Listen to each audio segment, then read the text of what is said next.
I don't know where we were. Tuberculosis. Okay.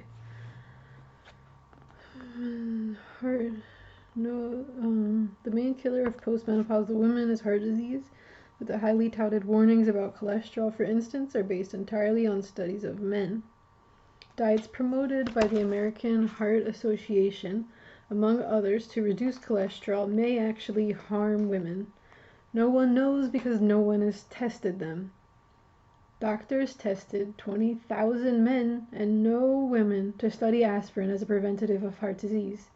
Heart disease treatment, too, focuses on men, and significantly more women than men die after coronary bypass surgery. Pharmaceutical companies are pressuring the Food and Drug Administration to recommend estrogen therapy for prevention of heart disease in postmenopausal women and women who have had hysterectomies, ignoring female health activists who oppose it as a preventative because so few women have been tested and it has potentially serious side effects. Women are the fastest growing group infected with AIDS, but no research has been done on the effect on women of AIDS therapies. Women-specific diseases like breast and ovarian cancer have not been studied nearly as thoroughly as male-specific diseases like prostate cancer and are more likely to be fatal. Cases of breast cancer have doubled since 1960. It now kills 44,000 women each year. Yet in 1990, NIH halted a major study of the disease on economic grounds. Only 13% of the $7.7 million NIH budget is spent on women's health issues.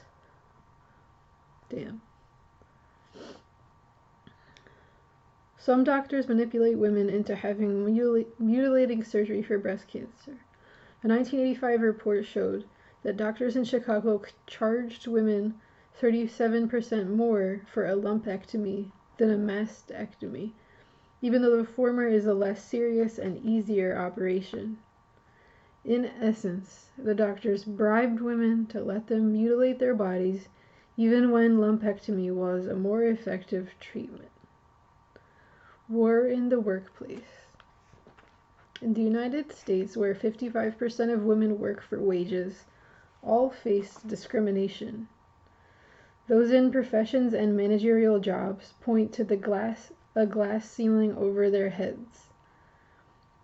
Businesses and institutions claim they place no barrier to the promotion of women, yet few advanced and professional and managerial women earn considerably less than their male counterparts. This phenomenon has been documented in business, academia, law, and medicine.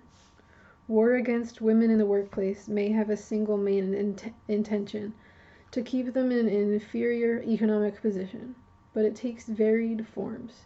For example, companies bar only women from jobs that endanger reproductive organs. Oh my god. I just can't read. In October 1990, a federal appeals court in Chicago ruled that employers may bar all fertile women, even those who do not want children or are through with childbearing, from jobs that pose potential risks to the reproductive organs. Companies maintained this policy for decades without even studying the effects of dangerous substances on men. Only recently has such research been done. Predictably, it shows men to be as sensitive to toxic substances as women, yet company policies and law have not changed to reflect these results. A 1979 study by the National Cancer Institute found that children of fathers employed in some jobs with high exposure to lead had 3 times more kidney tumors than those whose fathers lacked some exposure.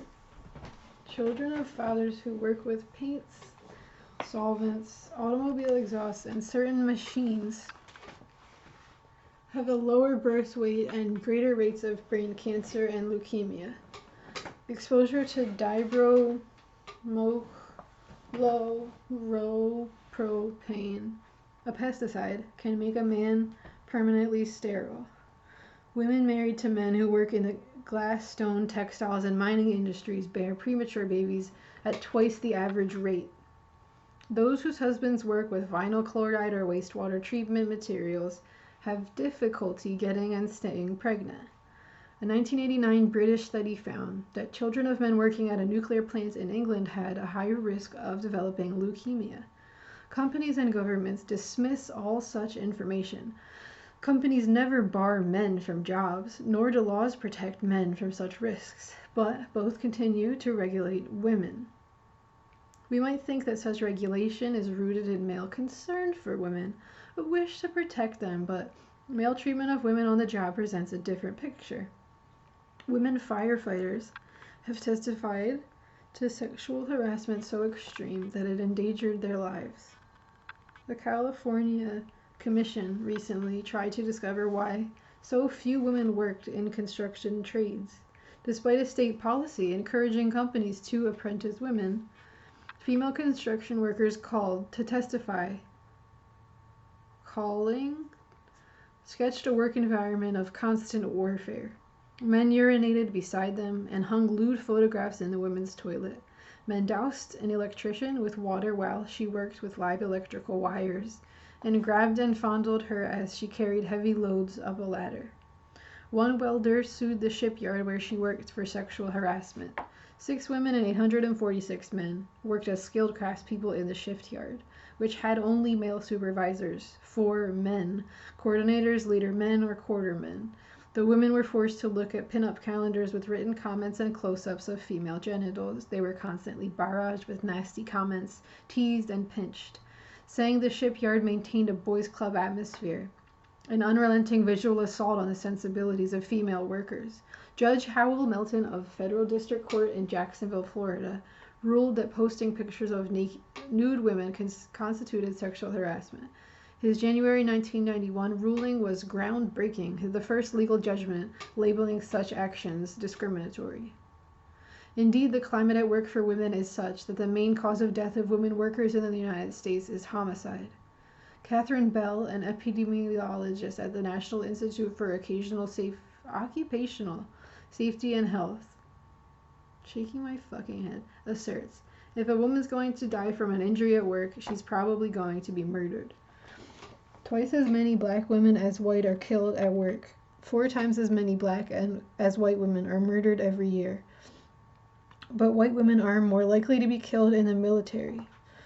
When white or black men and black women enter the military, their chances of being murdered drops.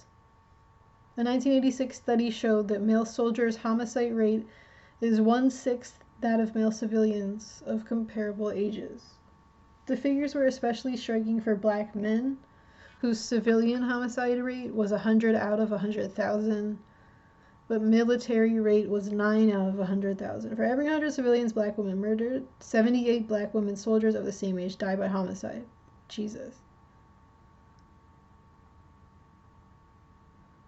But for 100 white female civilians murdered, 139 are killed in the military. No explanation was offered for these findings. In 1989, male managers of the Port Authority of New York and New Jersey were charged with discriminating against women workers and harassed them if they complained. They harassed a woman who complained of a low raise on grounds of discrimination. When a second woman complained about the men's treatment of the first, they gave her an undeserved poor performance rating and transferred her to another department. Sexual harassment exposes men's deep, unacknowledged sexual hatred of women and the censored fact that men are the agents of women's oppression.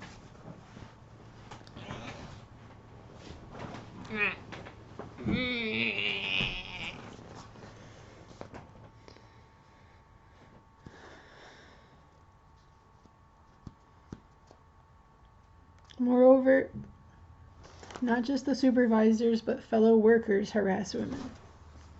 When a supervisor harasses a woman, the act has a class dimension. The man is telling her that she holds her job at his pleasure, subduing her by both class and sex pressure. But male co-workers' derogatory comments on women's sexuality, appearance, and competence express hatred. The men tacitly threat, rape, or battery and appropriate the woman's sexuality to themselves. If the supervisor tells a woman she is there at his will, fellow workers tell her that she does not belong there at all. Sexual harassment reinforces male solidarity across class lines, even if not all the men in the workplace participate or even witness in silence. By blurring class division, it splinters working class solidarity. In the end, it reinforces class domination. This is an important factor in government fostering of sexual oppression of women. Ruling classes are always small, working classes large. To control the majority, the minority must divide it by sex, color, or class. Men who challenge women's acquiescing in male domination should ponder their long history of swallowing the line that real men disdain women, their long submission to this divisive technique, and see it for what it is, a cyclical manipulation of them. Beyond this, company policies are built on the general assumption of most societies that men support women and children, and that women do not really have to work for wages. This assumption is problematic on many grounds. In the first place, one can believe that only by blinding oneself totally to reality, choosing to hold on to a false idea in order to go on believing in the rightness and propriety of male dominance. Men across the world insist that women work only for pin money, for small luxuries for themselves.